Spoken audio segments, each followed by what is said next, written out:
Hi friends. Chennai Marina கடற்கரையில் இருக்கிற தலைவர்களோட நினைவிடங்களை பற்றி தான் நாம் இந்த வீடியோவில் பார்க்க போகிறோம். முதலாவதாக நாம் பார்க்குறது பேரறிஞர் அண்ணாவோட சமாதியும் கலைஞர் கருணாநிதியோட சமாதியும் தான் நம்ம இந்த வீடியோவில் பார்க்க போகிறோம். பஸ் இறங்குனதுமே மெயின் ரோட்லேயே நமக்கு இந்த சமாதிகளோட என்ட்ரன்ஸ் பார்க்க முடியும்.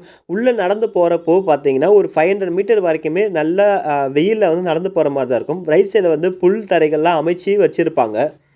கண்டிப்பாக கொடை எடுத்துகிட்டு வந்துடுங்க. இங்கேருந்து அங்கே போகிறதுக்குள்ளே நம்ம ரொம்ப டயர்டாகிடுவோம். நம்ம முதலாவதாக பார்க்குறது பேரறிஞர் அண்ணா அவர்களோட சமாதி தான் நம்மளால் ஃபஸ்ட்டு பார்க்க முடியும். அவர்களோட சமாதியில் தோற்றம் மறைவு போட்டு அதில் நிறையா பூக்களில் வச்சுருக்காங்க. அவரோட கோட்ஸ் பார்த்திங்கன்னா எதையும் தாங்கும் இதயம் இங்கே ஒருங்குகிறது அப்படின்றத போட்டிருப்பாங்க. நம்ம அவரோட சமாதியை பார்த்தது அடுத்ததாக நம்ம பார்க்குறது கலைஞர் அவர்களோட சமாதியை தாங்க பார்க்க முடியுமே. அவரோட சமாதியில் என்ன போட்டிருப்பாங்க அப்படின்னு பார்த்தீங்கன்னா, ஓய்வெடுக்காமல் உழைத்தவர் இங்கே ஓய்வு எடுத்து கொண்டிருக்கிறார் அப்படின்ற வாசகம் அதில் போட்டிருப்பாங்க. அவரோட சமாதியை பார்த்து முடிச்சதும் அது பக்கத்திலே ஒரு நினைவு இடம் இருக்குங்க. அந்த இடம் ஃபுல்லாகவே டிஜிட்டலைஸ்டு கண்டென்ட்டாக இருக்கும். அவரோட புகைப்படங்கள் எல்லாமே அந்த இடத்துல நம்ம பார்க்க முடியும். ஒரு புகைப்படத்துலையும் அவர் என்னென்ன செஞ்சுருக்காரு, அவரோட சாதனைகள் என்ன, அவர் சின்ன வயசு ஃபோட்டோக்கள் எல்லாத்தையும் பார்க்க முடியும். அந்த காலகட்டத்தில் அவர் என்னென்ன போராட்டங்கள்லாம் பண்ணார், என்னென்னலாம் ரிஸ்க் எடுத்தார் மக்களுக்காக அப்படின்ற எல்லாத்தையுமே அந்த இடத்துல போட்டிருப்பாங்க. அவரோட குரலில் பதிவான ஒரு 3D வீடியோஸ் நம்மளால் பார்க்க முடியும்.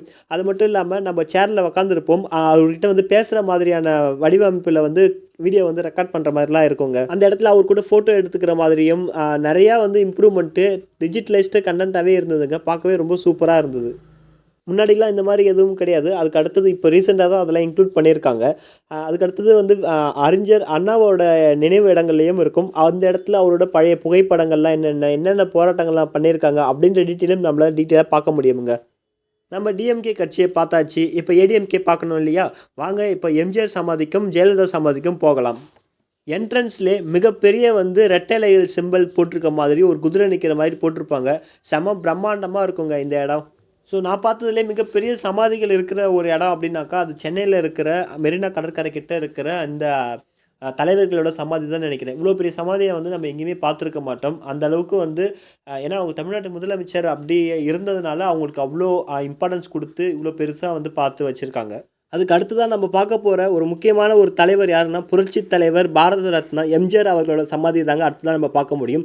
மக்களுக்கு ஒரு பல நல்லது பண்ணியிருக்காரு. மக்களுக்கு மத்தியில் இன்னும் வரைக்குமே ஹீரோவாக நின்றுட்டுருக்கிற ஒரு முதல்வர் அப்படின்னாக்கா அது இவர் தாங்க. அவரை பார்த்து முடிச்சுட்டு அதுக்கு அடுத்ததாக பார்க்குற சமாதி செல்வி ஜெயலலிதா அவர்களோட சமாதி தான். அவங்களோட சமாதியில் மக்களால் நான் மக்களுக்காக நான் அப்படின்ற வாசகம் போட்டிருக்கும். அதை படிக்கிறப்போ அவங்க குரல் நமக்கு கேட்குற மாதிரியே ஒரு ஃபீல் நமக்கு கொடுக்குங்க.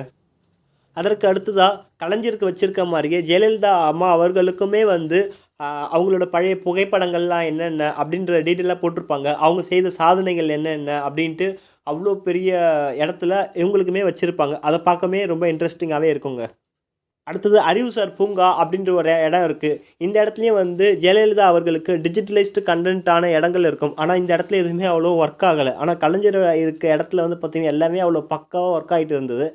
இது இங்கே மெயின்டெனன்ஸ் இல்லாமல் தாங்க இருக்குது இந்த இடமே. இந்த இடத்துல இருக்கிற டிஜிட்டல் கண்டென்ட் மட்டும் ஏன் ஒர்க் ஆகலை அப்படின்றது உங்களுக்கு தெரிஞ்சால் கமெண்ட் பண்ணுங்கள்.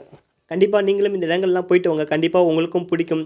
அப்போ தான் இந்த கட்சியெல்லாம் இவ்வளோ நல்லதெல்லாம் பண்ணியிருக்காங்களா, இவ்வளோ சாதனைகள் பண்ணியிருக்காங்களா அப்படின்றத புரிஞ்சுக்கிறதுக்கான ஒரு இடமாவும் அந்த இடமே இருக்குங்க. கண்டிப்பாக நீங்கள் மெரினா போனீங்கன்னா இந்த இடங்கள்லாம் கண்டிப்பாக மிஸ் பண்ணாமல் பார்த்துட்டு வாங்க. சென்னையில் இன்னும் நிறைய இடங்கள் இருக்குது. நம்ம அடுத்தடுத்த வீடியோஸில் அது எல்லாத்தையும் பார்க்கலாம். நம்ம சேனலை கண்டிப்பாக சப்ஸ்கிரைப் பண்ணுங்கள். இந்த வீடியோ பிடிச்சிருந்தா லைக் பண்ணுங்கள். உங்கள் ஃப்ரெண்ட்ஸ் அண்ட் ஃபேமிலிக்கு இந்த வீடியோ ஷேர் பண்ணுங்கள். மறக்காமல் இந்த இடங்கள்லாம் போய் பார்த்துட்டு வாங்க. கொஞ்சம் நல்லா மெமரிஸ் க்ரியேட் ஆகும். தேங்க்யூ.